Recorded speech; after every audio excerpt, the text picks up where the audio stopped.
जुड़ने की कोशिश में वृद्ध उस दिन द्वीप के अन्य छोर पर भोजन ढूंढते हुए भटक गया और हैरान रह गया। मैंने देखा कि कुछ अंग बिखरे पड़े थे और पत्थरों पर पड़े थे और रक्त का दृश्य देखते ही वह वापस भागा। रात में उसने बच्चों को चेतावनी दी कि वहाँ कभी न जाएं। उन्हें संशय हुआ पर वृद्ध पर विश्वास करके सहमत हो गए। उस घटना के बाद वृद्ध निरुत्साहित हो गए, शायद भयभीत भी।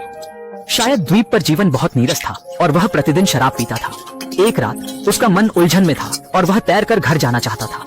सुबह होते ही लड़के ने देखा वृद्ध मृत पाया गया और दृश्य ने लड़की को मूर्छित कर दिया। बिना बड़ों के वे भ्रांत हो गए थे। पहले वृद्ध ने मार्गदर्शन किया था, अब उन्हें जीवन यापन की राह नहीं पता थी। दुख में अगले दिन लड़के ने कुछ सामग्री लेकर उस स्थान को छोड़ा।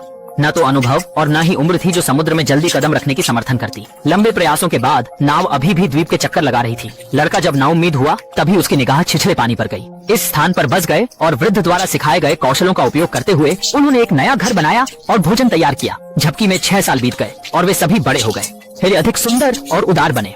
किंतु किशोरावस्था के आते ही वे लड़कियां जिन्होंने कभी यौन शिक्षा नहीं पाई, जीवन की पहली समस्या का सामना करने लगी। जब वह झील में स्नान कर रही थी, उसने अचानक अपने निचले भाग में अजीब महसूस किया। उसने देखा कि पानी का रंग लाल हो गया था। उसने अपने हाथों को पानी में उठाया, अनजान कि वह मासिक धर्म है। उसकी चीखों ने लड़के को जगा दिया, सोचकर कि उसे कोई आपत्ति हुई है, और वह जल्दी से उसकी ओर दौड़ पड़ा। हालांकि जब वह पहुंची, उसने लड़की को झील में परेशान देखा।